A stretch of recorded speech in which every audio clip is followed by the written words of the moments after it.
मधु की शादी के कुछ सालों में ही उसके पति की मृत्यु हो जाती है, जिसके बाद उसके ऊपर सास की जिम्मेदारी आ जाती है और वो अब अपनी सास के साथ घर में अकेली रहती है। मम्मी, नाश्ता बना दिया है, टाइम से खा लेना। दोपहर का खाना शीला आकर बना देगी। मैं ऑफिस जा रही हूँ। अरे क्यों उस टेप रिकॉर्डर पर पैसे खर्चा करती हो? इतना काम मैं खुद भी कर सकती हूँ। हाँ हाँ बिल्कुल, आधे समय तो जोड़ों के दर्द की दवाई खाती हूँ और फिर काम करने की बात करती हो। दवाई खाती हो तो क्या, मैं अभी भी अकेली 10 पर भारी हूँ। हाँ हाँ मैंने मान लिया। मधु घर से चली जाती है, जिसके बाद सास नाश्ता कर दवाई लेकर टीवी देखने बैठ जाती है। दोपहर को शीला घर आती है। अरे क्यों माँ जी, आज किस बात से मेरी नौकरी बची? अरे चल, ज्यादा बक बक मत कर, काम कर अपना। शीला खाना बनाने लगती है और सास वहीं पास में बैठ जाती है। माँ जी, मैं तो हमेशा ही बोलती हूँ दीदी की दूसरी शादी करा दो। कब तक आप दो औरतें घर में अकेली रहोगी? आजकल माहौल भी बहुत खराब है और फिर दीदी की उम्र भी तो निकली जा रही है ना। तेरा नाम टेप रिकॉर्डर सही रखा है मैंने। तेरी एक ही बात को रिपीट मोड पर चलाने से वो पूरी नहीं हो जाएगी, इसलिए मेरी बहू से ज्यादा खाना बनाने पर ध्यान दे, नहीं तो कहीं वो भी तुझसे मुंह ना फेर ले और नौकरी चली जाए। क्या माँ जी, आप भी हमेशा मेरी नौकरी के पीछे ही पड़ी रहती हो। तो क्या तेरे पीछे पड़ूं? इसी तरह दोपहर से शाम हो जाती है और शीला अपना काम खत्म कर वापस चली जाती है। अब अकेली सास एक बार फिर टीवी देखने बैठ जाती है, जिसकी थोड़ी ही देर में मधु घर आ जाती है और सास बिना कोई देर किए शीला की बातें उसे बताने लगती है। मम्मी, आप भी ना किसी बच्चे से कम नहीं हो, जिसके पास हमेशा शीला को लेकर कोई ना कोई बात रहती ही है। अब बस भी करो ना, इतनी बुरी नहीं है बेचारी। अरे मैंने कब कहा बुरी है, बस उसकी बातें करके मुझे बड़ा मजा आता है। सास की बात पर हंसते हुए दोनों डिनर करने बैठती ही हैं कि लाइट चली जाती है। अंधेरे में मधु मोबाइल की फ्लैश लाइट जलाकर मोमबत्ती ढूंढने लगती है। तभी उसे हॉल में कुछ गिरने की आवाज आती है। मम्मी, आप अंधेरे में इधर उधर क्यों घूम रही हो?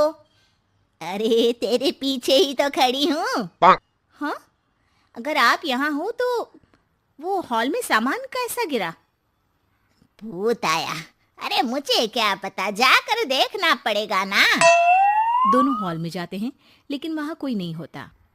अब उन्हें कमरे में से सामान गिरने की आवाज आती है। लगता है ये भूत चोरी करने आया है, इसे वापस कब्र में पहुंचाना ही पड़ेगा। बस हाँ, आप ज्यादा ना तीस मार खा मत बनो, मैं पुलिस को फोन करती हूँ। अरे जब तक तेरी पुलिस आएगी तब तक क्या वो हमारे साथ बैठकर अंताक्षरी खेलेगा? हट डरपोक, संभालने दे मुझे। अब सास पास रखा फ्लावर पॉट उठाकर कमरे की तरफ बढ़ने लगती है, जहाँ उसे दो आदमी दिखाई देते हैं। पीछे पीछे मधु भी वहां आ जाती है। मम्मी, अभी भी मौका है, बाहर भाग जाते हैं। मधु की आवाज सुन चोर चौकन्ने हो जाते हैं। ओए तुम दोनों, जहां हो वहीं खड़ी रहना, नहीं तो दोनों को गोली मार दूंगा।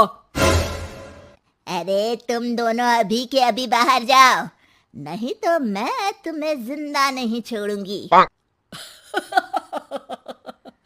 ये बुढ़िया हमें धमकी दे रही है। अबे तुम दो अकेली अब लड़ते क्या कर लोगी? अरे जा भेजा, दोनों को बांध दे। जैसे ही दूसरा आदमी सास को पकड़ने उसके पास आता है तो वो उसके सर पर फ्लावर पॉट मार देती है। उसके सर से खून बहने लगता है, जिसे देख दूसरा आदमी गन निकालकर हवा में गोली चला देता है, जिससे बचते हुए दोनों सास बहू वहां से भाग जाती हैं। अब वो तीनों एक दूसरे के आगे पीछे पूरे घर में भागने लगते हैं। मम्मी, आपने तो सच में उसे मार दिया। तो मजाक में कौन मारता है? और अभी तुम मेरे साथ ही रहना, नहीं तो पक्का मारी जाओगी। ये औरतों को कमजोर समझता है ना। आज इसे औरतों की ऐसी ताकत दिखाऊंगी कि ये आदमी पैदा होने पर शर्म करेगा। ये अचानक आपके अंदर झांसी की रानी कहाँ से जाग गई? वैसे तो हमेशा जोड़ों में दर्द बोलती रहती हो। अभी तुम्हें जान बचानी है या जोड़ों के दर्द की कहानी सुननी है? मधु और उसकी सास कमरे में जाकर दरवाजा अंदर से बंद कर लेते हैं, जिस पर चोर बाहर खड़ा दरवाजा बजाते हुए उन्हें आवाज लगाने लगता है। क्यों डर गई? अरे वैसे तो बहुत धमकी दे रही थी, गेट खोल अब बुढ़िया।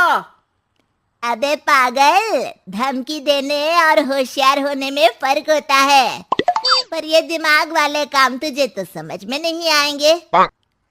रुक, अभी तेरा दिमाग ही बाहर निकालता हूँ।